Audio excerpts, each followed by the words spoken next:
Senhor, então, nos abençoe e nos dê autorização para iniciarmos o estudo da noite. Seja conosco, hoje, para todo sempre.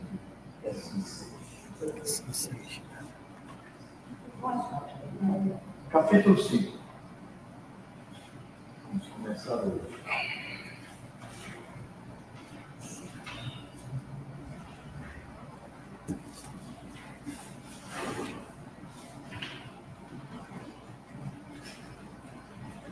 Todos me contam aí?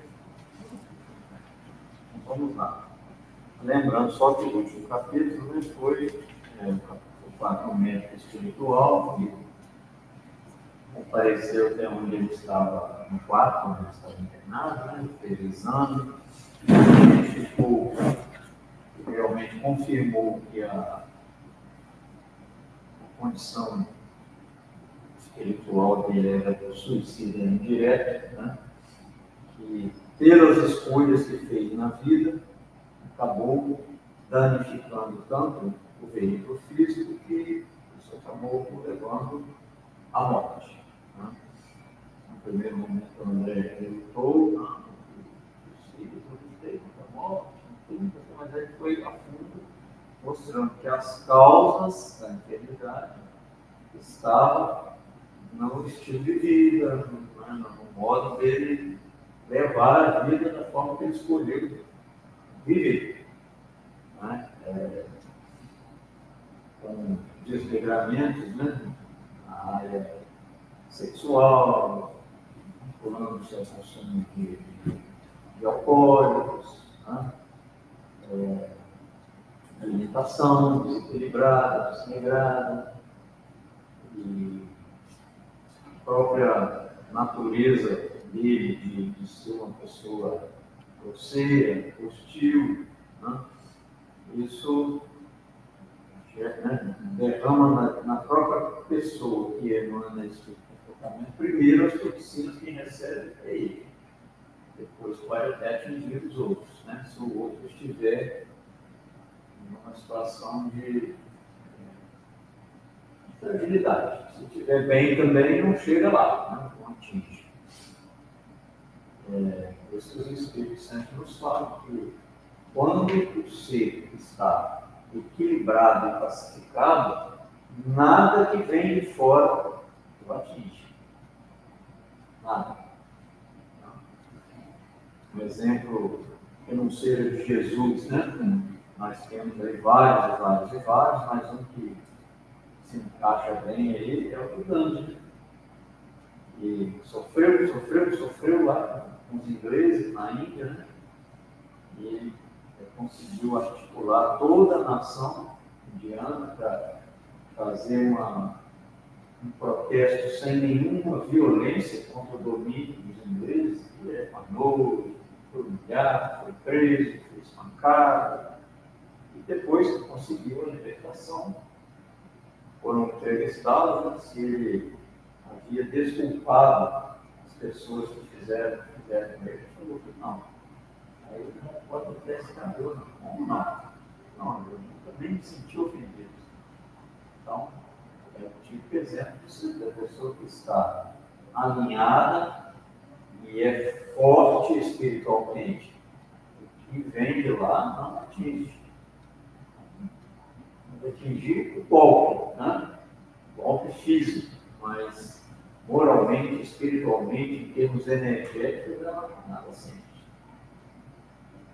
Jesus morreu pedindo perdão por que fizeram aquilo com ele. Né? Mas são exemplos claros, né? Que o caminho é esse aí quando a gente tiver condição. Então vamos iniciar o capítulo hoje, capítulo 5, recebendo assistência. É você o tutelado de Clarence? A pergunta vinha de um jovem de singular e doce expressão. Grande bolsa pendente da mão, como quem conduzia apetrechos de assistência, endereçava-me ele sorriso acolhedor. Ao meu sinal afirmativo, mostrou-se à vontade e de maneiras fraternas acentuou. Sou Lícias, meu irmão. Meu diretor, o assistente Henrique de Luna designou-me para servi-lo enquanto precisar de tratamento. E de cara a gente já vê que existe uma hierarquia, uma organização lá no plano espiritual. Né? Então, olha só, ele era um assistente e havia recebido a incumbência de um médico, né, para cuidar do enfermo dele, de vários enfermos, como ele vai dizer na frente. Então, no umbral ao contrário, como nós vimos antes, não existe essa hierarquia. Quem se impõe é que é o mais forte, quem consegue botar mais, fazer mais medo. Né? E lá não, quem é mais moralizado, quem tem mais conhecimento, se impõe naturalmente e fraternalmente, diz. É enfermeiro? Vim daqui. Sou visitador dos serviços de saúde. Nessa qualidade, não só coopero na enfermagem, como também assinalo necessidades de socorro ou providências que se refiram a enfermos recém-chegados. Notando minha surpresa, explicou: nas minhas condições há numerosos servidores em nosso lar. O amigo ingressou na colônia, agora na colônia, e naturalmente ignora a amplitude dos nossos trabalhos. Para fazer uma ideia, basta lembrar que apenas aqui, na seção em que se encontra, existem mais de 1.000 doentes espirituais. E note que este é um dos menores edifícios do nosso parque hospitalar. Tudo isso é maravilhoso, exclamou. Olha a grandiosidade disso, né? Segundo informações, segundo o próprio André Luiz, ele informa numa obra, não é, acho que não é em Nosso Lar. E a colônia Nosso Lar, ela abrigava um pouco mais de 1 milhão de espíritos. Então, olha o tamanho disso e funcionando organizadamente. E foram fundados por antigos portugueses. Portugueses. Então, isso, o que isso pode impactar na gente, inclusive? Na verdade, quando a gente perder um ente querido, a gente pode pegar nosso lar, temos um exemplo, né? Mas são inúmeras as colônias, né? A gente conforta um pouco a gente saber que existe essa organização no plano espiritual. Só mesmo os seres que se fecharem é que demoram um pouco mais para receber ajuda. Mas aqueles que se abrem imediatamente, que às vezes não tem tantas coisas assim a expurgar, são logo recolhidos, levados a essas colônias. Às vezes acabaram de atravessar uma enfermidade de longo curso, né? E vão convalescer lá nas colônias, amparados, sendo tratados, né? Isso conforta a gente saber que tem isso lá. Essa questão de determinadas colônias, igual o Nosso Lar, Violetas, como é designado para, vamos supor, no meu caso, não seja Nosso Lar, mas, sei lá, tem tantos no Brasil. Não lembro todos os nomes aqui, mas como é designado? É por afinidade. Né? Mesma Nós coisa aqui, que habitamos essa região aqui, temos uma colônia. Que, né, já foi mencionado aqui, chama Núcleo Nazaré, que abrange aqui Tombos, Carambolas, Terefeliz, Pega Raposa também. Bom Jesus, essa região aí. Mas a gente desencarna por aqui. Em tese, é por aqui. Mas, não sei, pode ser que eu, por exemplo, não sei se essa colônia abrange Guaçuí. Eu tenho afinidades aqui, tenho afinidades lá, não sei. Se fosse o caso de ir com a colônia. Vamos para agora com os fundos. Era feliz, atividade, tirona, batizado. Mas que é tudo tão organizado, com certeza vai ser organizado. Você entendeu? Você vai para onde você for se sentir melhor. É porque o nosso lado, né, ficou aquela impressão que é o mais falado, mais conhecido, mas tem tantas outras, outras especialidades. Nosso lado que foi tratado aqui no livro. Essa que está por aqui, eu acho que as pessoas. E se a gente tiver, por exemplo, minha mãe, vamos supor que ela esteja no nosso lar, será que eu tenho afinidade lá? Não. Eu vou para lá, não se sabe. Né? Quando nada, você vai lá visitar, ela tem que visitar, na pior das hipóteses, né? Se for o caso de você estar e conviver realmente com ela, aí vem para onde ela mas se, por exemplo, penso eu assim, hoje, a minha vontade, se eu pudesse escolher, eu ficaria nessa colônia aqui para continuar trabalhando sempre. Pronto. Nada me impede que eu fosse visitar minha mãe, meu pai, onde eles estivessem, lá, meus outros parentes. Pensou, vai lá, chega lá, né? Quando tiver condição para isso, sim. Não foi assim. Como é que eu estava visitar, estava vendo uma reportagem, você está lá, estava falando que no Natal, Maíra. Eu estou vendo que ela está. Ela era do interior de Brasília. Maísa Braga. Não, Maíra. Maíra. Eu acho que eu falo Maíra. Ela estava dizendo que no Natal tem só autorizado visitar a família, né?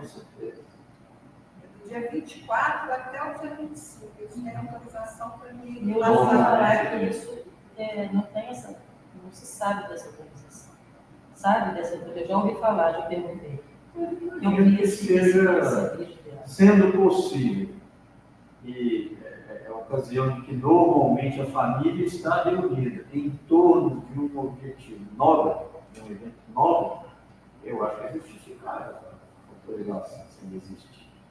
Se ele existir, porque a gente não sabe, não tem, eu falei que não tem relato. É lógico que os trabalhos, os compromissos que as pessoas têm com os espíritos, muitas vezes não podem ser quebrados, eles são compromissos importantes.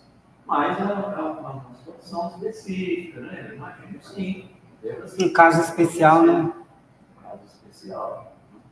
Mas aí vai também da condição da pessoa. Como você está? Você está apto para poder ir lá vivenciar pelo menos esse momento? Sim. Se você vai chega lá e dá o louco. Familiar, então você vai se desequilibrar em uma emoção excessiva, melhor não vir.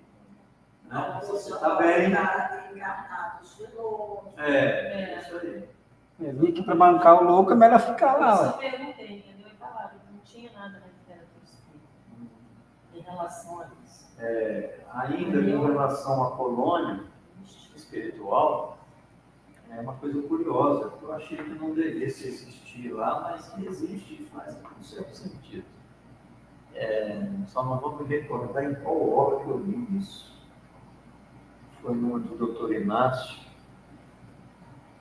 que tem países que espiritualmente, para você entrar lá, tem uma alfândega. Que é autorização para entrar, especialmente esse do Oriente Médio. Foi uma equipe, uma caravana para visitar, poder fazer estudos espirituais sobre, tiveram que ir na alfândega espiritual, não sei se é do Irã,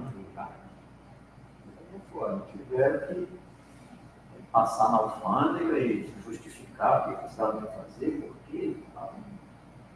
Nossa, sabe, até no plano espiritual o troço é tenebroso para esse lado. A gente vê, não foge da informação que a gente tem aqui, que são colônias, o próprio nosso lado é uma colônia, ainda é uma colônia que ele fala aqui, de transição. Está muito próxima da atmosfera. Ele fala onde está o nosso lado, que local. Está em cima da cidade do Rio de Janeiro. Pega ali o litoral, Tem um livro aqui que fala sobre pega o litoral ali todo. Nosso Lar, um desenho, que fala direitinho. Cidades do além, é interessante, né? Era o mapa todinho. Eu ia perguntar se essa Nazaré, essa colônia Nazaré, é tão umbral ou não? Mas, Igual ao nosso lado. umbral todo Em cima de... Não tem tanto quanto. Então, umbral É uma colônia semelhante ao nosso lado. nosso lar. É de transição, entre umbral e periumbral. É isso. Exatamente. Vamos então, alguém quer pontuar mais alguma coisa? A Nimeia entrou aí, agora não estou vendo. Boa noite, Nimeia. Não sei se igual no livro Violetas, conta que mesmo no umbral tem essas chama postos de atendimento. Sim, aí Eles nós estamos bem próximos da próxima. Aí eles fazem acolhimento aos que já estão se arrependendo, aí eles... Isso, ali é um primeiro local e depois leva para as colônias, onde tem os recursos maiores, né? Primeiro acolhimento. E tudo, Inclusive, a obra seguinte, não. Nós estamos lá no... Os Mensageiros. Segundo o livro seguinte, boa parte deles se desenvolve num posto desse de atendimento. Bem dentro do umbral mesmo. Nosso lar estaria um pouco mais acima, mas ainda, né, é uma colônia de transição. Engraçado que esses livros que falam de colônias, eles têm uma ligação muito interessante, igual esse nosso lar aí, não cita outras colônias, mas esse Violeta, ele cita muito o nosso lar como exemplo, e nesse livro Violeta, o personagem que nós acompanhamos, ele visita o nosso lar, isso, ele visita o nosso ar, assim, e cita coisas que viu lá, inclusive é um casal do nosso lar também para essa colônia, aí sim, acontece muito. Tudo isso é maravilhoso, exclamei. Adivinhando que minhas observações iam descambar para o elogio espontâneo, Lísias levantou-se da poltrona a que se recolhera e começou a auscultar-me atento, impedindo-me o agradecimento verbal. A zona dos seus intestinos apresenta lesões sérias com vestígios muito exatos do câncer. A região do fígado revela dilacerações. A dos rins demonstra características de esgotamento prematuro. Sorrindo bondoso, acrescentou: sabe o irmão o que significa isso? Sim, repliquei. O médico esclareceu ontem, explicando que devo esses distúrbios a mim mesmo. Então, aqui, inclusive, o André, ele já demonstra os primeiros sinais até de arrependimento, né? De reconhecimento primeiro e de arrependimento, já se manifestou até mais para trás, né? E de humildade, né? Porque no primeiro momento ele não aceitou. Depois, quando foi demonstrado sem nenhuma sombra de dúvida, ele acatou, aceitou humildemente a conclusão, né, do médico. Isso. Reconhecendo o acanhamento da confissão reticenciosa, apressou-se a consolar. Na turma de 80 enfermos a que devo assistência diária, 57 se encontram nas suas condições.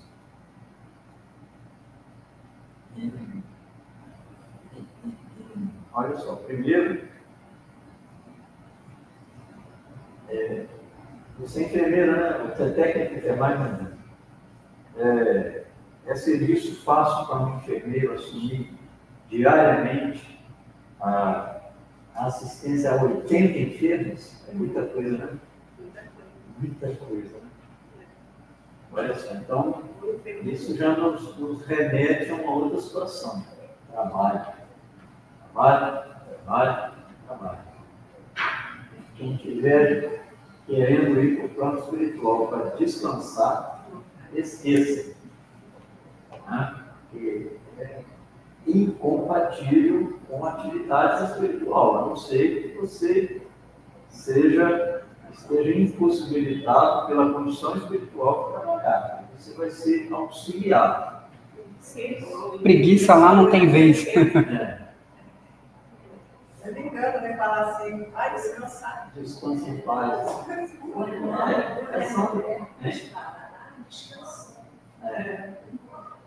Descansou daqui. Descansou das lutas que às vezes estava enfrentando aqui, com doença, né? Sim. Mesmo assim, descansou aqui. Ele ainda vai precisar de um tempo para convalescer do lado de lá. E se, dependendo da condição, chegar ao André.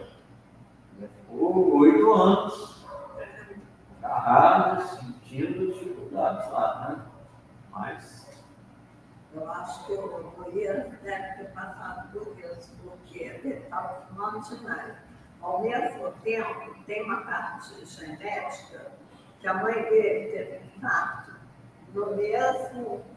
na mesma idade e a parte inferior do coração. E o Luiz também foi na parte inferior do coração. Então, quer dizer, tem uma ligação nisso aí, né? sim. Tanto é que eu sei quando teve o surto, ela dizia para o médico, que idade você tem? Ela falava assim, 53, porque ela falava para mim antes que ela ia morrer com a idade do pai dela, porque ela acha que parece mais com ele. Então, na hora do surto, ele perguntava a idade, ela dizia 53, porque ela botou na cabeça que ela também ia igual a avó e igual o pai, né, desencarnar. Entendeu? Mas o Luiz foi idêntico. Então, quer dizer, tem essa parte que é muito parecida, né? Que ela teve assistência, então ela viveu mais 22 anos e faleceu de câncer, e ele não teve, e foi a mesma sorte. Então, quer dizer, é muito estranho isso, com a mesma idade, na mesma maneira, muito... Eu fico boca aberta quando eu vejo uns livros assim falando a pessoa. Fulano vai passar, pela condição que a pessoa vai passar só algumas horas lá no umbral. Rapaz, eu fico de boca aberta, não é possível, só algumas horas? Fulano penando lá 8 anos, 15 anos, 20 anos, olha que loucura. Não, mas a gente não sabe, né? Ninguém sabe. Não, os livros contam assim, igual no próprio nosso lar. Eu acho que a mãe dessa menina que fica querendo voltar lá para o namorado, ela mesma, depois, quando ela conta que tem um parente que vai ficar só algumas horas no umbral. Uns dias, uma coisa assim, se não me recordo. É estranho quando eu falo que alguns vão ficar algumas horas, alguns dias, outros passam 8 anos. Pra gente que 8 anos é claro. Pode saber antes quanto tempo o fulano vai ficar. Não tem essa informação dessa forma, não. Não, mas não é escancarado assim como eu tô falando, mas tem dá a entender isso. Que a pessoa vai ficar só algum tempo lá, depois vai ser resgatado. Pode ser.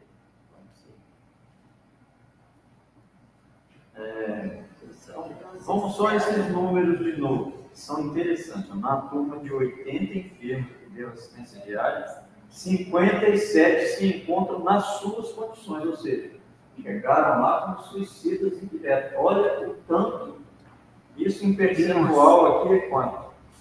762, 56, 70%. 70, alguma coisa por cento. É muito, né? De pessoas que vão em condição de não terem cuidado bem do veículo físico. Então, aí já cabe também uma boa reflexão até onde que nós estamos dando o devido cuidado ao nosso corpo físico. Com alimentação, com hidratação, com higiene, com descanso, né? Com lazer. Todas essas coisas interferem, têm importância fundamental para a saúde ou para a doença do veículo físico. Né? Então, o quanto a gente tem que avaliar isso, onde que a gente precisa melhorar. acaba que 30% ou 30 e poucos por cento se dedicaram e tiveram esse... Isso aí. Então, mas, quer dizer, tem gente que chegou lá não nessa condição, né? De 80, 23. Chegaram um pouco melhor. Existe. Né?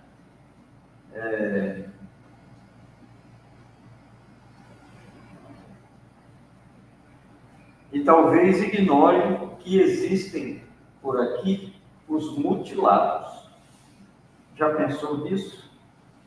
Sabe que o homem imprevidente que gastou os olhos no mal, aqui comparece de órbitas vazias? Que o malfeitor, interessado em utilizar o dom da locomoção fácil nos atos criminosos, experimenta a desolação da paralisia, quando não é recolhido absolutamente sem pernas? Que os pobres obsidiados nas aberrações sexuais costumam chegar em extrema loucura? Olha que doideira.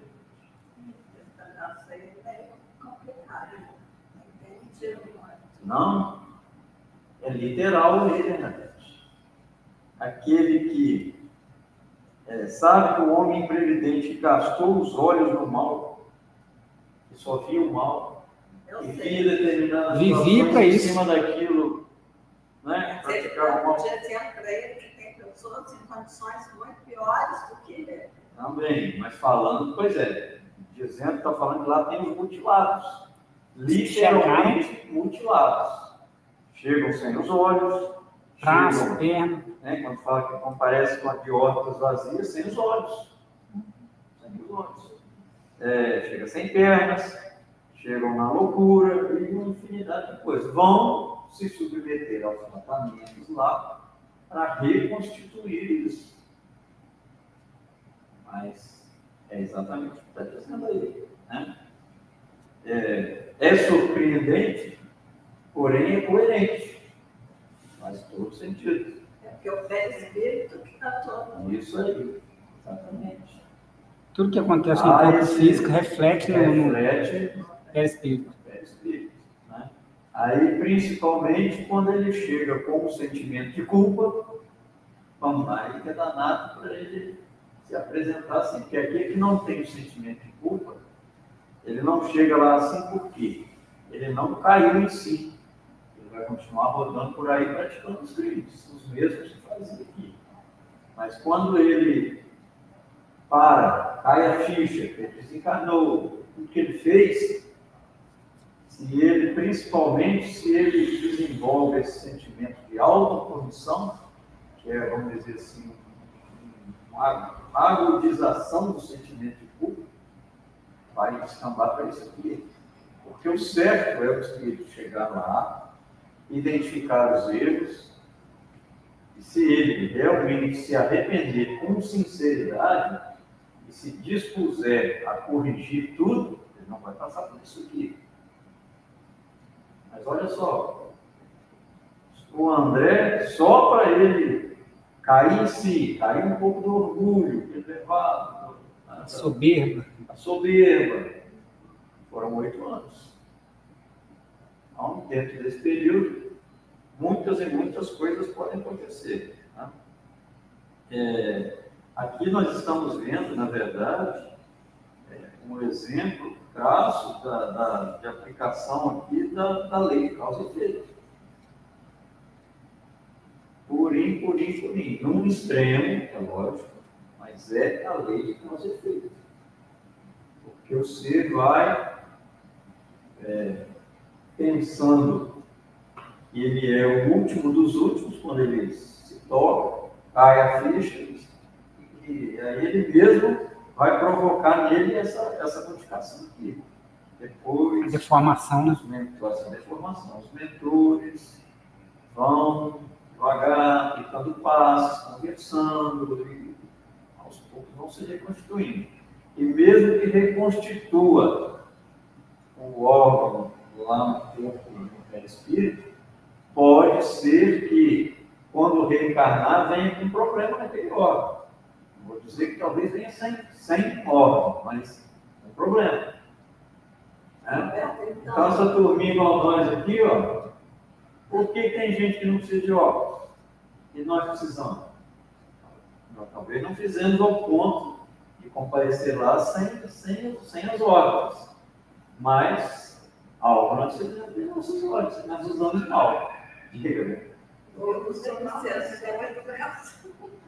obsessores, então, seriam esses que não tiveram, que ainda não se tocaram de tudo isso. Sim, exatamente.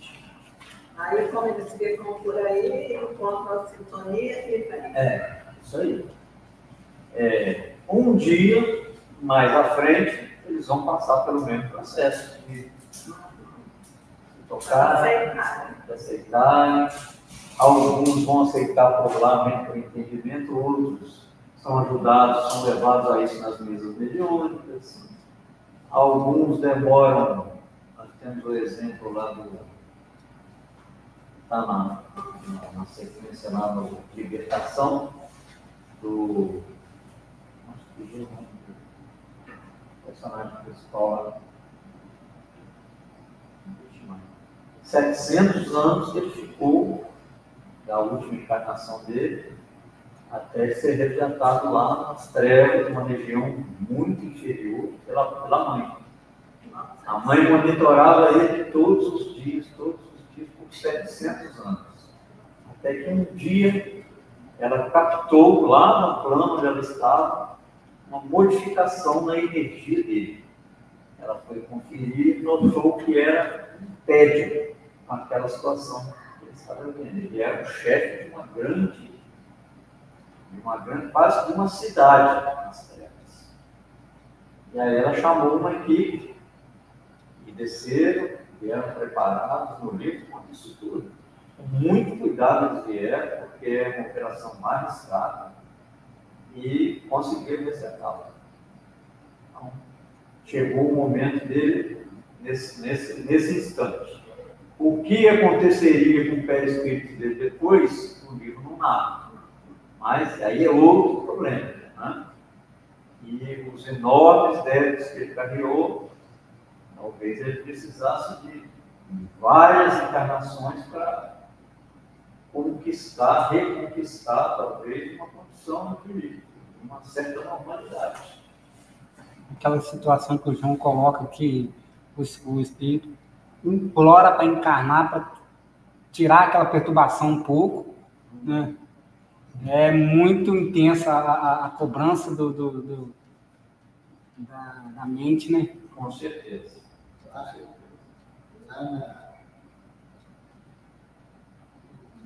O sentimento é latente, não é só concentrado. Vai criar. Não ouvi o que você falou. O sofrimento lá no grau é latente, não é concentrado só numa parte. Inclusive, intenso, muito mais intenso, 10 vezes. Mais intenso. Tanto a paz, a satisfação, quanto a perturbação, são muito mais intensas. Porque o que aqui estando encarnado, o corpo físico, amortece essas sensações, tanto para o bem quanto para o mal. Sem o corpo físico, é muito maior. Então, vou insistir, tanto para o bem quanto para o mal. O benefício do esquecimento salva. Façamos poupança para o bem. Vamos colher com juros e correção monetária do bem. Evitemos o mal, porque vamos ter que pagar com juros e correção monetária do mal. Então vamos, mais um pouco. Identificando minha perplexidade natural, prossegui. Nosso lar não é instância de espíritos propriamente vitoriosos, se conferirmos ao termo sua razoável acepção. Somos felizes porque temos trabalho, e a alegria habita cada recanto da colônia, porque o Senhor não nos retirou o pão abençoado do serviço. Mais uma vez, a bênção do trabalho, né? Enquanto aqui nós sonhamos com descanso.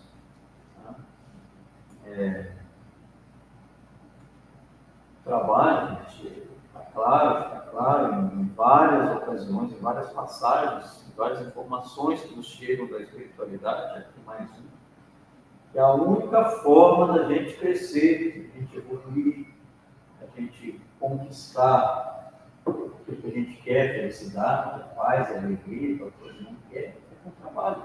Não tem jeito de não ser com trabalho. Não há progresso sem luta. E aí É a nós temos... fraternidade, né, que é mostrado aqui. Porque tem 80 pessoas e ele está feliz que ele está cuidando das pessoas.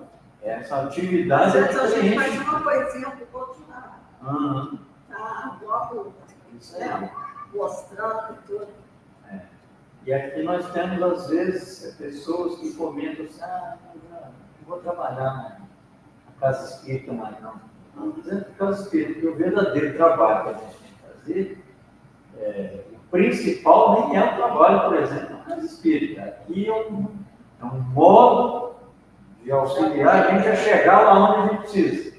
Porque o verdadeiro trabalho que a gente tem que fazer é de modificação da gente.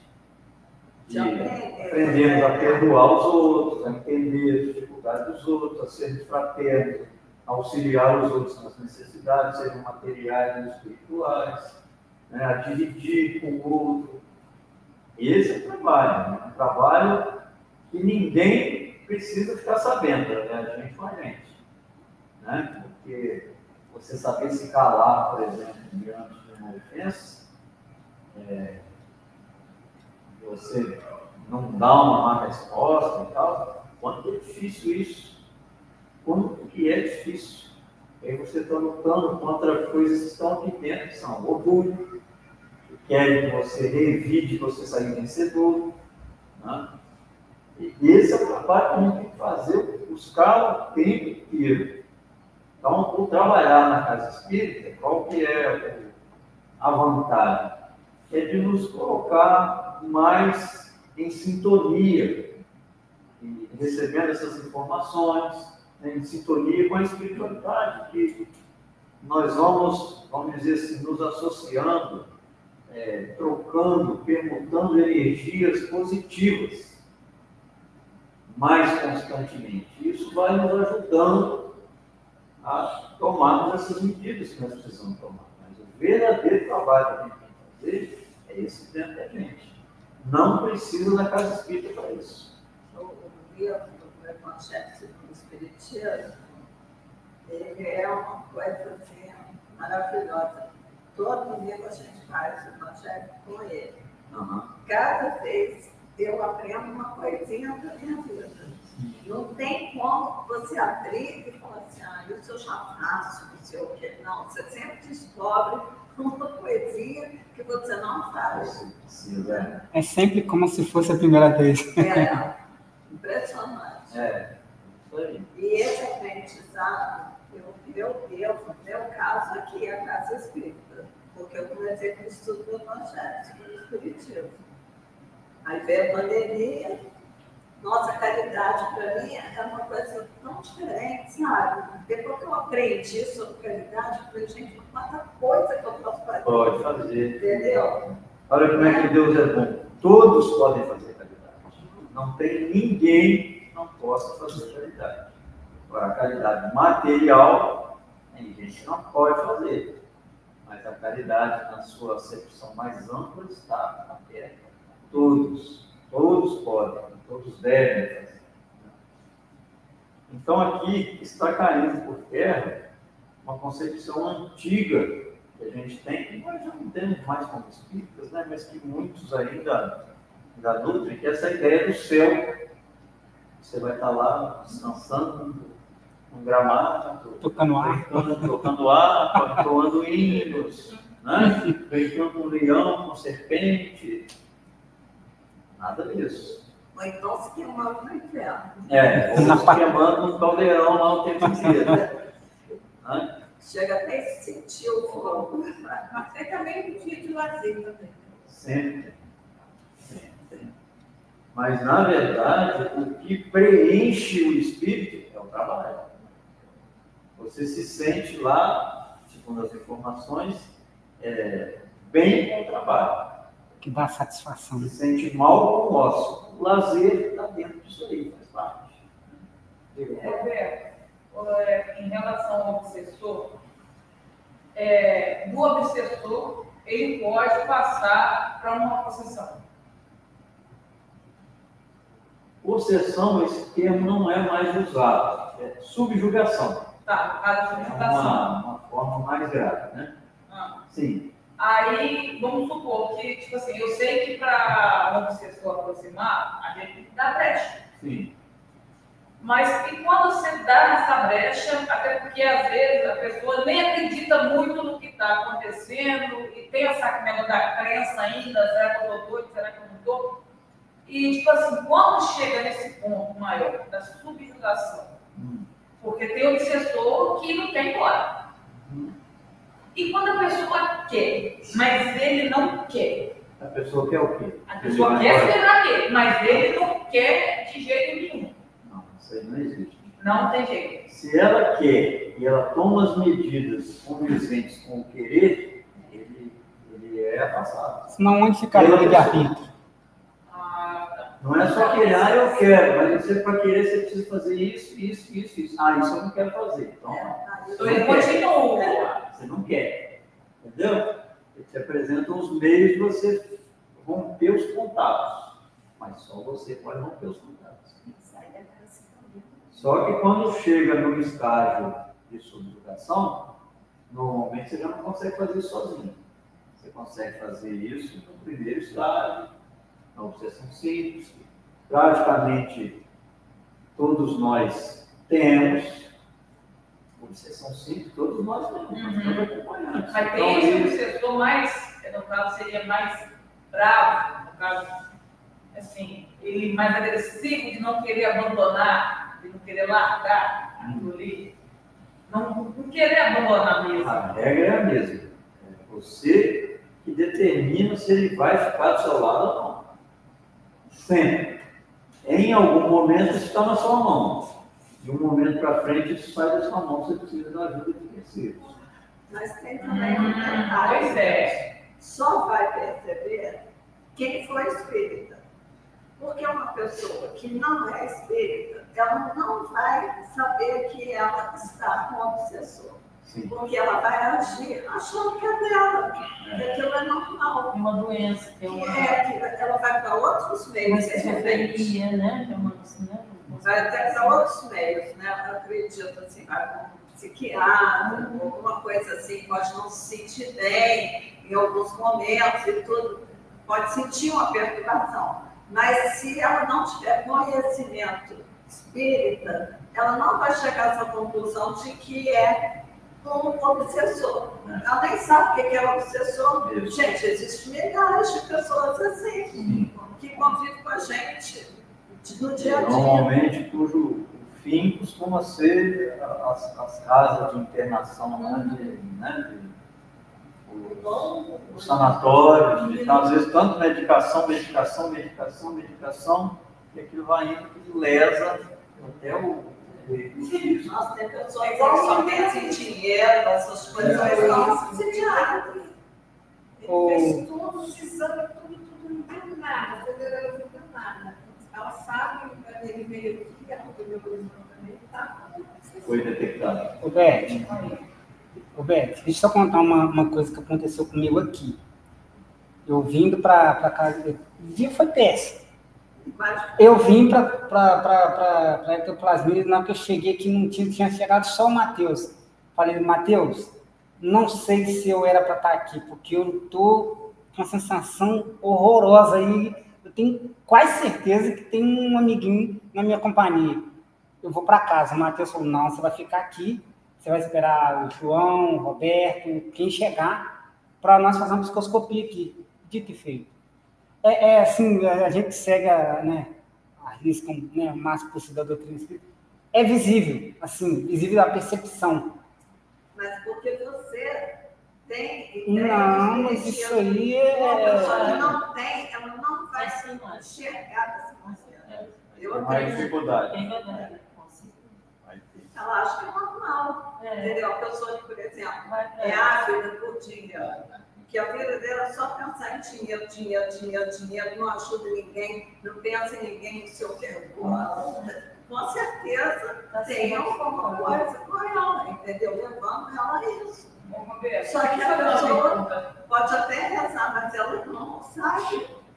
Ela não sabe o gente, o espiritismo ele abre muito para a gente se melhorar, entendeu? Isso que eu acho bacana, entendeu? Ele te dá toda a chave, tudo, tu te ensina tudo, depende de você, entendeu? Se você quer melhorar, ótimo. Se você não quer... Deixa eu fazer uma pergunta inusitada. Eu sei que você é espírita há bastante tempo, que é até no estudo do dia. Para você que é espírita, nesse tempo você já foi católico? Sim. Tá. Como é que você, como espírita, nesse tempo todo, porque igual a gente sempre falou da concessão, que o senhor trabalha com divulgação, como é que você vê o lado do exorcismo? É diferente porque é uma religião diferente, seria?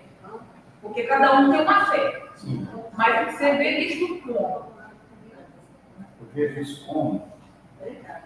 Eu vejo que ele pode ter, o exorcismo ele pode ter um pequeno efeito momentâneo em cima de uma pessoa que está em estágio de subjugação.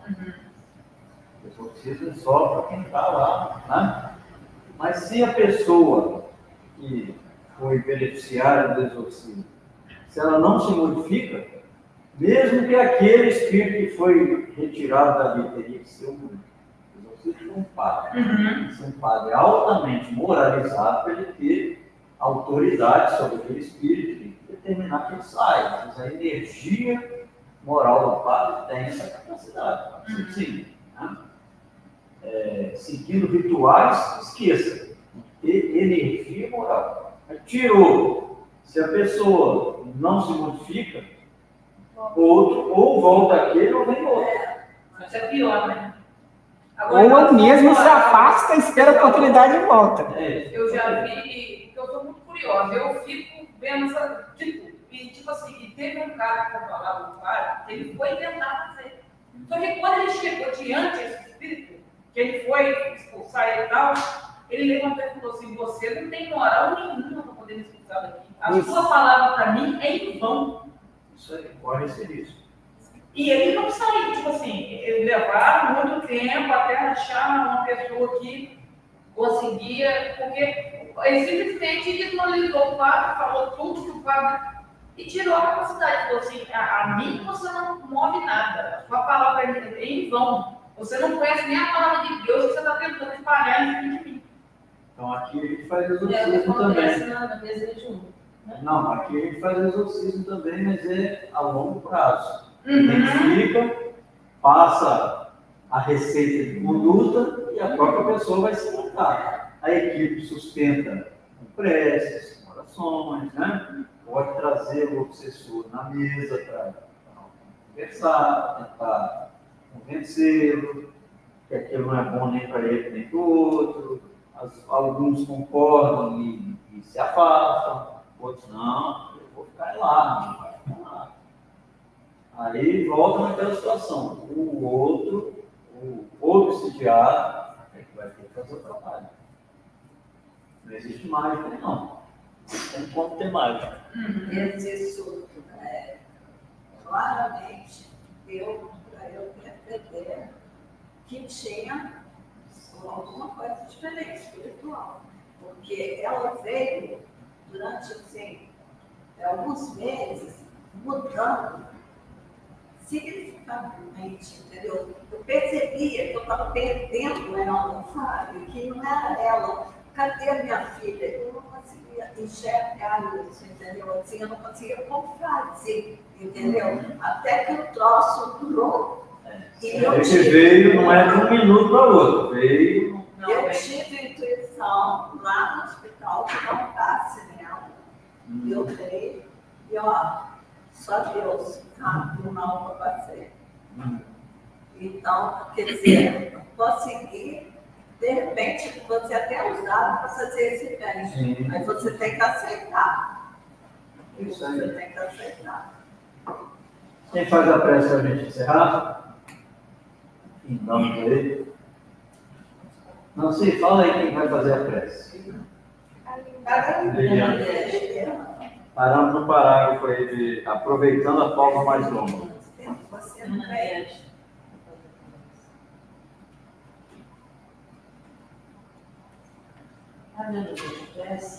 Vamos chegar não vamos aos nossos pensamentos, a Deus, a Jesus, nosso modelo e guia, a espiritualidade, agradecer por esse momento em que nós podemos aprender, para que cada dia a gente possa melhorar, não só em relação a nós mesmos, mas em relação a nós com os nossos semelhantes.